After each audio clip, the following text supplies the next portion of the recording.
Ladies and gentlemen, once again, welcome to the PMI Africa Conference. We are a beautiful continent boasting 2.5 billion population. And as the speaker spoke before,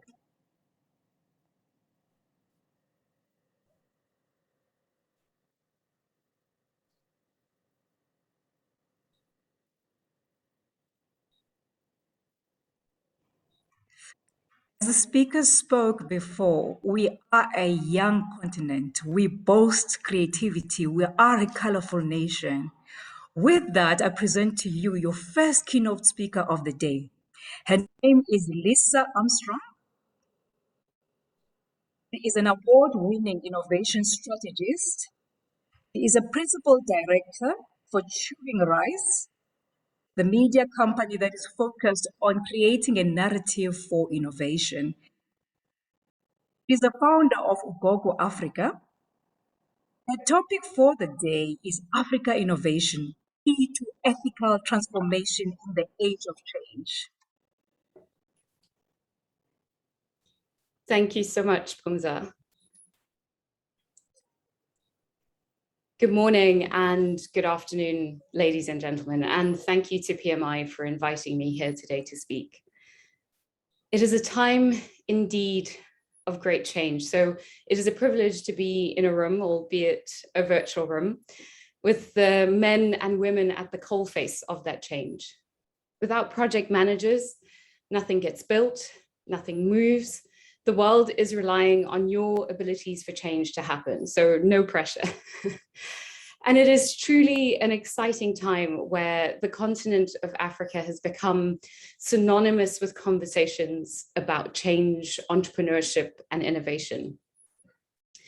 I know not everyone here today is from the continent, but for those that are, we are here as fellow Africans, changing the narrative together. And for those not from the continent, you bring with you a camaraderie of change and fellowship that is helping to push Africa into a new era. And for that, we thank you. Our voices, your voices and actions are changing the entire global view of who we are and what we are capable of. Now, some of you may be wondering why this fair-skinned mixed-race woman who sounds British, dialing in from London, keeps referring to herself as an African. Well, I was born and raised in Zimbabwe, and I was born to mixed-race parents. Under the apartheid rules, similar to those that govern South Africa, interracial relationships were illegal. So children who were born mixed were segregated and called colored. And I am born as a third-generation colored person and the first generation of colored Zimbabweans to be born outside of segregation. My country is complicated, and I could speak to you for hours about the nuances and challenges that we faced and those that we are still facing. However, every country in Africa faced its own unique journey to independence. Different social and cultural hurdles that in many cases we are still grappling with today. So what I will share though are 3 personal experiences of my life in Zimbabwe that have influenced the work that I do, and then share a bit about that work. I cannot talk about my work without first talking about why I do the work that I do. You are the experts of your field, but perhaps there will be something in here that may assist or continue to inspire your work as the change makers of tomorrow. The first of the 3 elements from my life in Zimbabwe is racism. Despite being raised segregated, my father still managed to educate himself, and once segregation and the war ended, secured what was considered a good job for coloreds at the time. Because of that, my father was able to send my siblings and I to great schools and provide us with a level of education they were not able to have. Like President Obama once said, what's remarkable is not how many failed in the face of discrimination, but rather how many men and women overcame the odds. How many were able to make a way out of no way for those like me who would come after them. Although despite the high standards of the institutions we were able to attend, we were still exposed to the ugly face of racism. Just because segregation was not law did not prevent the racist ideology from enduring. But even from a young age, I could never accept this reality as truth. I could not believe that my self-worth was measured by the value appointed under an apartheid system. And this thinking has become integral to my life. To realize early on that we can be vehicles of change by simply breaking away from the status quo and saying, no, this is not right, can make an impact far beyond what you imagine. No person, no human should feel the pain and humiliation that someone feels when denied or rejected from a full life because of the color of their skin. This was a formative experience, but it was not singular in shaping who I am today. Which leads me to the second element I would like to share, that of gender discrimination. I love my father dearly, but he too had faults. He loves his children immensely and equally, but treated my brothers differently to the way he treated me. I don't judge him for that. He grew up at a time where this was normal, where the lines between the roles of men and women were less blurred. However, we know better now. As a small child who believed I could do what my brothers could do, being treated differently was hard for me to understand. Why could my brothers learn how to fix a car and I could not? Why did they get to study slightly different subjects at school, such as technical drawing and woodworking, and I could not? Now, my grievances are trivial in comparison to those girls that are subjected to much harsher forms of discrimination, such as early arranged marriages or not being given the option of an education at all. Again, perhaps I was a strange child, but maybe deep down, we all know when something is not quite right. And this exposure to gender bias from a young age was paramount to my mission in life, to shift thinking and paradigms. Just because something was done one way yesterday does not mean we have to do it the same way today.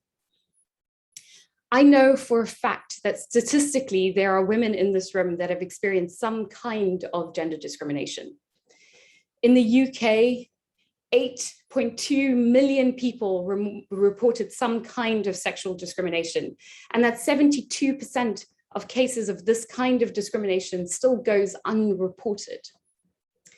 However, we forget that gender separation swings both ways, and that there are men in this room that wish it was acceptable to do the things traditionally relegated to women, such as spend more time with their children, show their emotions, or engage in some craft or activity thought to be only for women.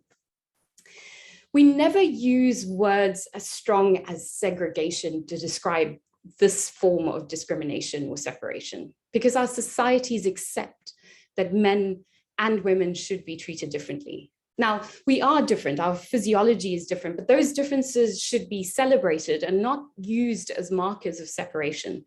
My difference as a woman should not deny me the same opportunities as my male counterparts. That difference should not deny me the right to education or the selection of what I study. That difference should not deny me the right to earn the same income for the same work as a man. And that difference should not deny me the opportunity to be part of changing the world. For true change to take place, we need to empower women. How can a world truly be better if we don't take into account the needs, views, opinions, and challenges of 50% of the world's population? This is not only good for societies. According to the World Bank, they found that women invest more in education and good nutrition for their families, but it is also good for business. Gender equal teams and companies that ranked highest in environmental and social governance, according to Merrill Lynch, performed 40%, yes, 40% higher than those that ranked lowest in ESG. Now, I've discussed racism and gender bias, but there is one final element of my youth in Zimbabwe that shaped who I am today, and that is financial inclusion. Zimbabwe uniquely experienced in the early 2000s the highest inflation rate in the world. This meant that on Monday, what you would pay for an airline ticket to the UK could only buy you a loaf of bread on Friday, where the money became so worthless that the minuscule metal strip that validates the currency at the time was worth more than the value of the money it was used to validate. I was coming to the end of high school at this time, but this fluctuating and bizarre valuation of money was the greatest education I could have received. I saw the power in those that were banked in countries outside of Zimbabwe, which provided security of being financially included in a stable system. I saw the segmentation between those that could understand the currency market and those that could not. I use the term market loosely because Zimbabwe's currency market is a dance between the bank rated value of the currency, the black market valuation that marks it at the value the citizens place on the currency, and the third currency player, that of mobile money, which has its own rate of purchase. This bizarre relationship with money made me fascinated by two things: the power of being financially included, and also the perceived value of money and how this can change lives. As we traverse the shifting world, money and the future of money will play a significant role in that. Blockchain technology that could hold the key to anti-corruption mandates and can track the full supply chain end to end.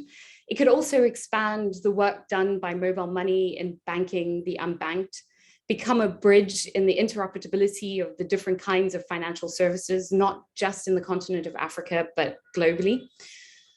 Why is this relevant, I hear you ask? Well, I strongly believe that the eradication of poverty will be the key to how we succeed as a continent. And there is a direct correlation between the ability to rise out of poverty and access to financial services. It is without a doubt that navigating these obstacles of my youth influenced my career path as a strategist. To get to where I am today, I had to constantly think outside the box. If I couldn't go through, I found a way around or under or over, eventually securing a high-profile role working on global projects. But even then, I felt this invisible ceiling I couldn't break through. And I felt that for me to have a seat at the table, I had to create my own table. And so I became an entrepreneur and founded several companies. But the work I want to share with you today is the work I do with my company, Turing Rice. A funny name, I know, but CR is an ethical transformation agency where through innovation, we bring ethical mandates to the core of businesses. As an entrepreneur, but really as a strategist, we are observers of human behavior. And what I have seen over the years is that change can come from anywhere and anyone. I have seen that necessity and great hardships and challenges can shape opportunity that were not there before. I have seen across the continent of Africa that there isn't complacency when things are lacking. There is innovation to fill the gaps.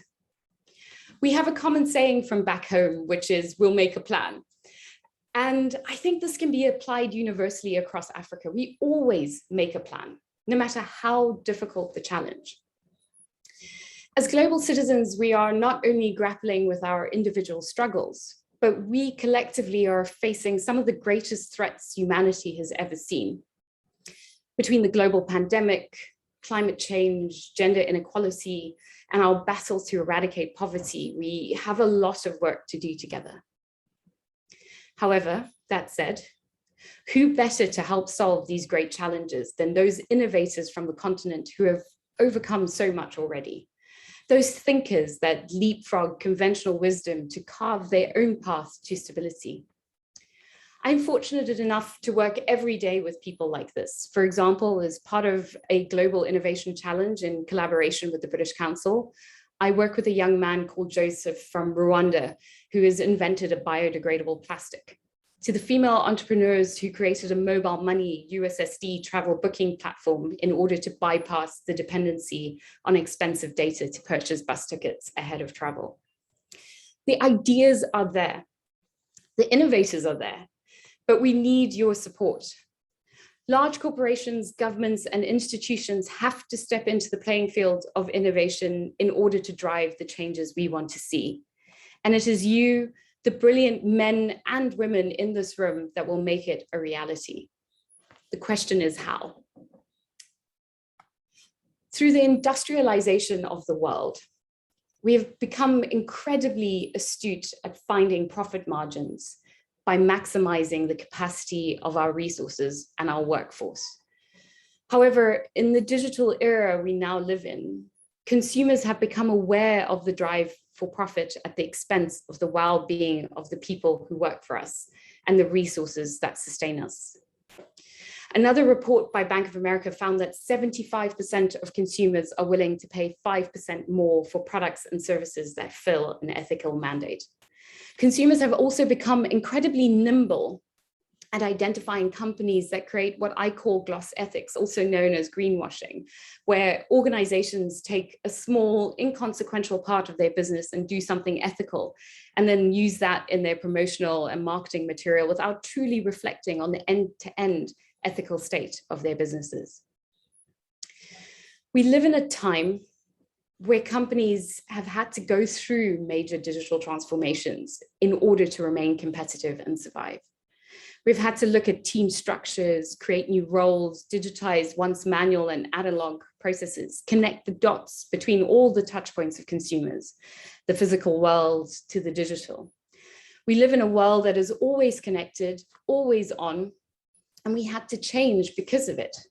Companies and governments are now facing a reckoning brought on by the transparency of the digital world and the reckless way we manage our planet's resources and the unconscionable way we sometimes treat each other. We cannot exist in business today without thinking about how we exist collectively in the world. I call this new way of thinking and this new challenge we are facing ethical transformation. As project managers, the balance of delivery sits so firmly in your hands. So which elements of what you see day to day affect the world we live in, the people you work with, and the society you exist in? Ethical transformation has taken all the principles and ideologies of digital transformation and applied this to the ethical mandate of change. What people do we need to hire in our company to make this happen? What policies do we need to change?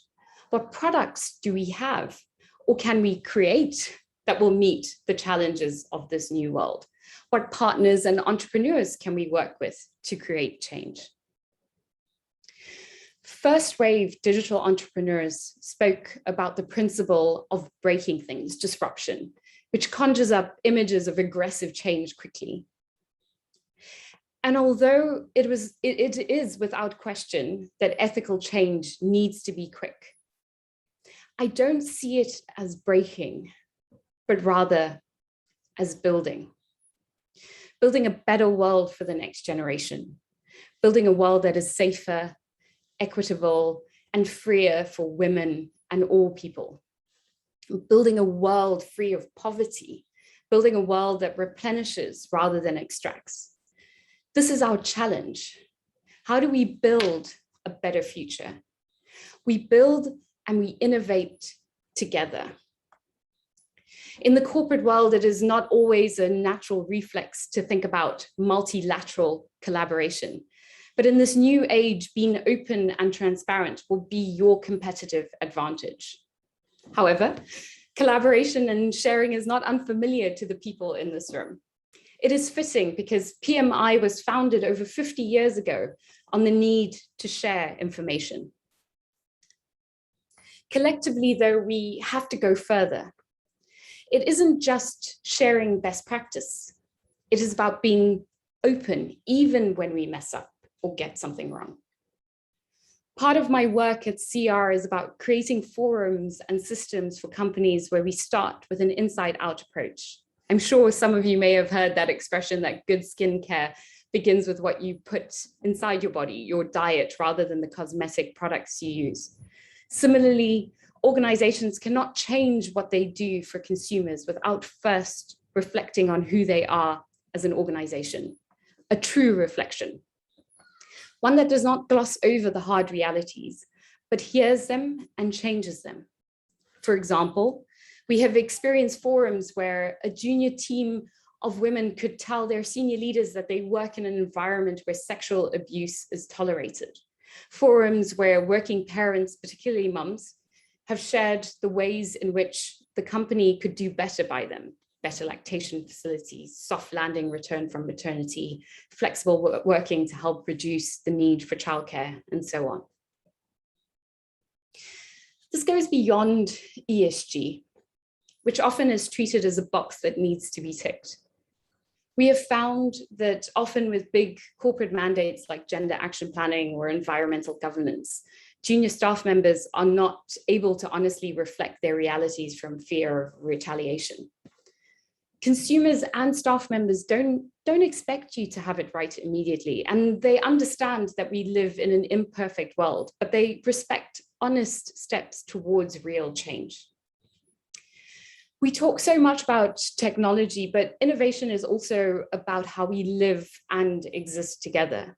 It is about creating spaces where people feel empowered to be the change themselves, where no matter how little experience you have or the color of your skin or what gender you are, that your ideas and your voice will be heard, that you feel safe and secure enough to be heard. Because if there's one thing that we have learned from the young climate activists from around the world, is that even the youngest voices can make a difference.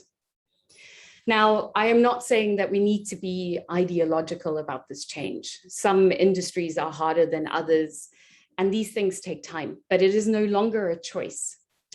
Under the UN SDG goals, this change is being mandated. We have to change, even if you don't want to.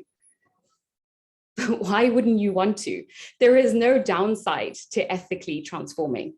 If there had been no gender and race gaps in education and employment between 1990 and 2019, the US economy would have seen a gain of close to $70 trillion.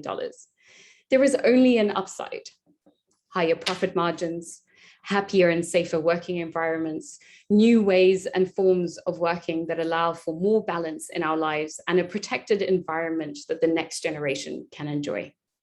Speaking about the next generation, I could not conclude this presentation today without referencing how young the African population is.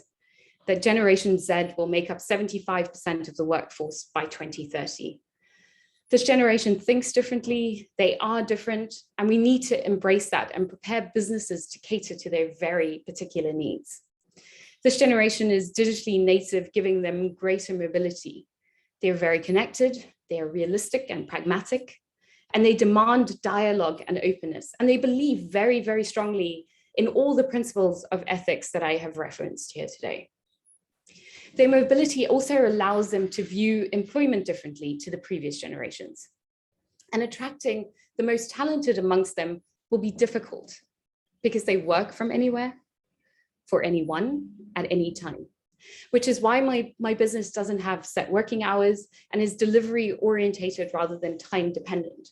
And I hire people from any place I find talent: Dakar, Nairobi, London, Barcelona. It doesn't matter to me, and it doesn't matter to them, which is why I have created flatter hierarchical systems and also flatter remuneration so that the next generation of wealth will be more evenly distributed. That does not mean that I don't earn more based on my experience and leadership, but it is not so disproportionately greater than that of the most junior person in the organization. This is the new world that we are building. I am certain that everyone in this room, in one way or another, is implementing some of the elements I have mentioned here today. The question is, how do you make this work integral to your business and weave it into the core of the organization? Like digital transformation, you can also create a roadmap or a framework for ethical transformation through 3 key steps. Step 1 is the review.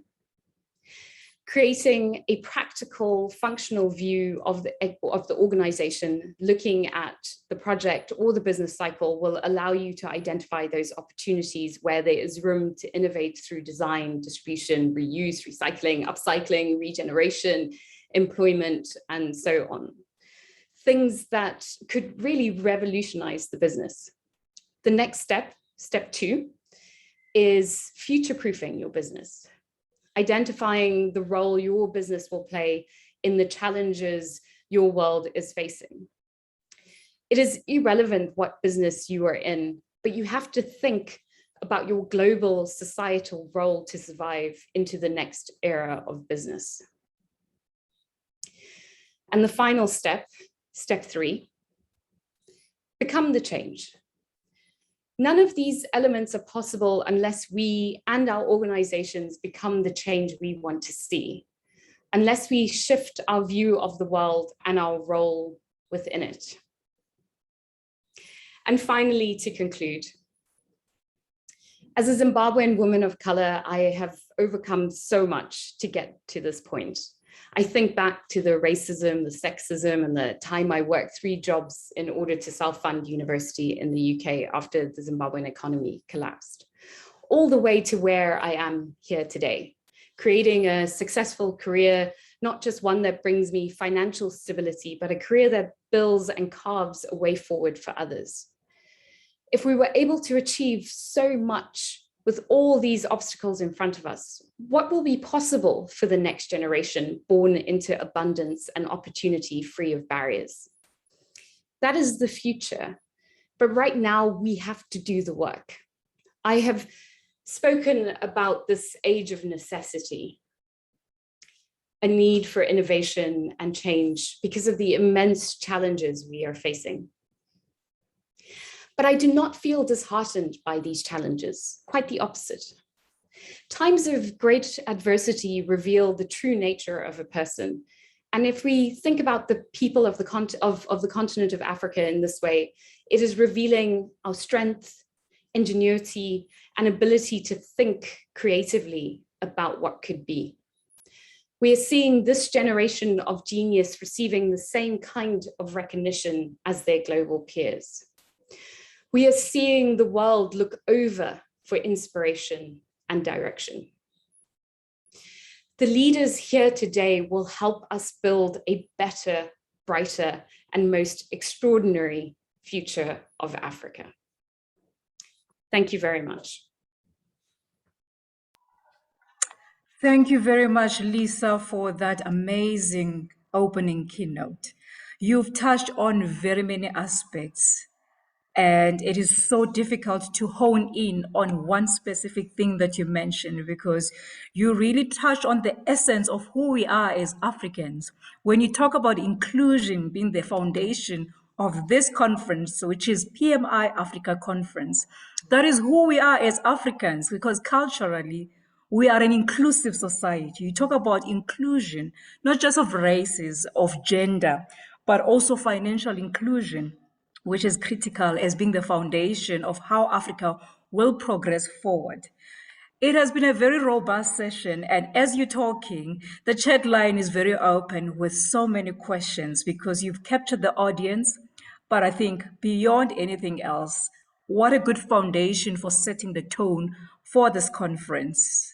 So I have one question for you, and I have a couple from the audience who have been really so intrigued by your conversation. Lisa, the assumption around innovation is that it is always assumed to be technologically driven.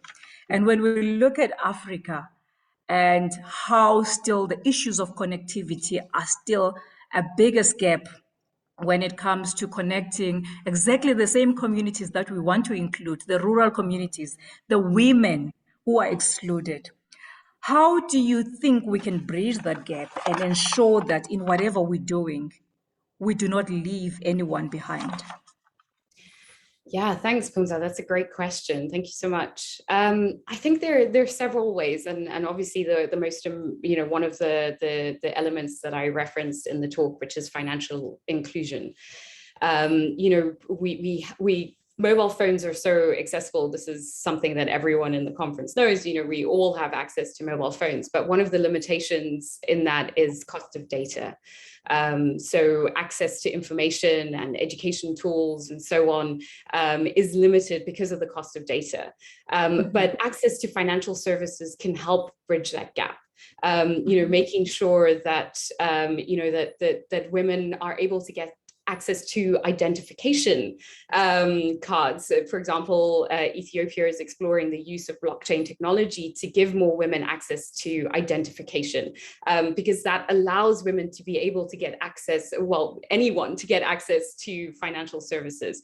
I talk about women and youth because, you know, there's a lot of work that's being done to empower the youth and women of Africa at the moment. So I apologize if I reference women quite a lot in my examples, but yes, so access to cheaper data, access to financial services, these are ways that we can really, really bolster and help these communities. Wonderful. Lisa, you've mentioned that there are pockets of excellence in Africa. There's so much creativity that is happening. There are innovation ecosystems.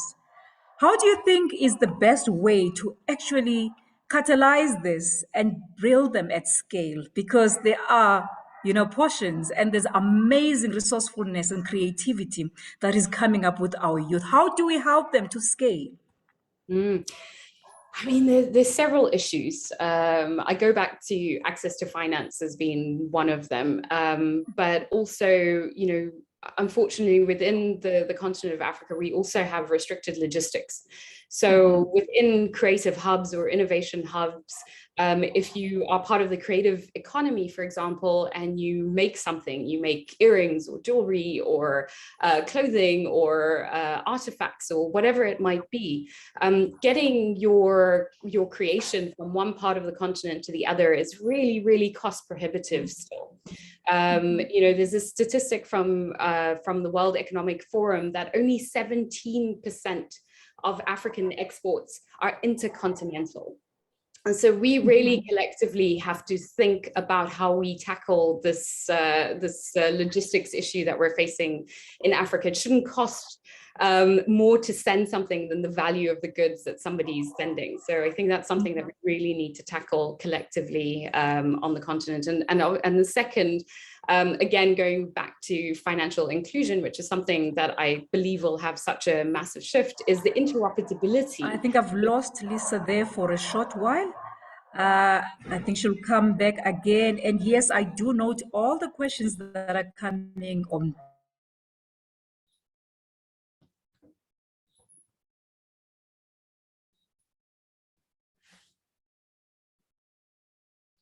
Have you lost me or have we lost Punza? Can you hear me? Okay. But just to continue on the question that Punza had asked, I think the interoperability between the different financial services systems will really make a huge difference. So if I'm using M-Pesa in Kenya, I can buy something from someone in Zimbabwe who's using EcoCash as their mobile banking service. So I think looking at interoperability will play a huge role in helping to empower these different creative or innovation hubs across the continent. Lisa, I lost you there for a millisecond. The next question I want to ask you is from Tawanda. Tawanda is in the project management space, and you mentioned the background and you spoke about racism still being inherent in Africa. His question is, how can we use project management to bridge that gap and to start addressing issues of racism? It's a powerful question. That's a really great question. You know, as a project manager, you are coordinating the team. You are at the central part of this team, right? So the teams that we put together, the way we select talent, the way we create inclusive hiring and policy shifts within the organization can really impact what's happening, and really sourcing, you know, when you're a project manager and you're looking at the delivery team that's in front of you, what are the faces, what is the diversity that's looking back at you? Have you got, you know, racial representation? Have you got gender representation? Are you know, looking at empowering those people with disabilities to be able to help them deliver within your team? You know, I think that's really important, and working collaboratively with your HR department and senior leadership to create those policy shifts in how you hire, recruit, and facilitate those teams to still have the, because obviously as a project manager and being responsible for delivery, you still want the most talented people and to deliver within your team. So we do have to work a little bit harder to make sure that that talent is sourced from a diverse pool of candidates. Mm-hmm. That's a very good and exceptional way of responding to it. Lisa, there's a question from Marco Romero. He's asking that with all this technological evolution, it seems like the skills, the human capital part, is probably what becomes priority because people need to be trained to use the technology. What is the role that you think project management can play in addressing the skills issue? Yeah, another good question. Yes, human capital is central to this, right? So particularly like I referenced before, bringing diversity of thought into the organization can help spark new ways of thinking, having voices from younger, older, this diversity of thought and ideas will really push a company forward. And when you're looking at skills and I've heard this so many times when I run forums, oh, we can't find women to do the job, right? Yeah. So, there are no women to hire. So, and sometimes, particularly when you're looking at STEM skills, there is a deficit in women that are qualified to deliver against the STEM. Particularly in science, technology, the developers and so on, it is quite a masculine sector. But I think it's the role of organizations to work from grassroots. So looking at the educational pipeline, what are you doing to make sure that the future generation, that the people coming through universities and are being hired have these skills from diverse backgrounds. So I think it's really looking at the grassroots and how you can tackle that and provide scholarships or internships, but remembering that when you provide an internship, quite often organizations will provide unpaid internships, but this excludes people who can't afford to work for free, right? So making sure that internships are paid can ensure that we start bringing in diverse talent and skills. That's amazing, Lisa. Lisa, from the PMI Africa Group, we would like to thank you for your presence and such an impactful and power-packed and hope-filling speech for the day, because you are telling us you're coming from the grassroots of Zimbabwe and you've created your own table through the creativity that you've learned from your background. Whatever you came across was an enhancer of what you had as creativity, as skills that you learned as you grew up. Thank you very much for being part of today's conversations. To all the listeners, what a power-packed way of starting today. And we do hope you enjoy the following sessions. Have a fantastic day. Thank you so much, Humza. Thank you very much. And thank you to PMI. Thank you.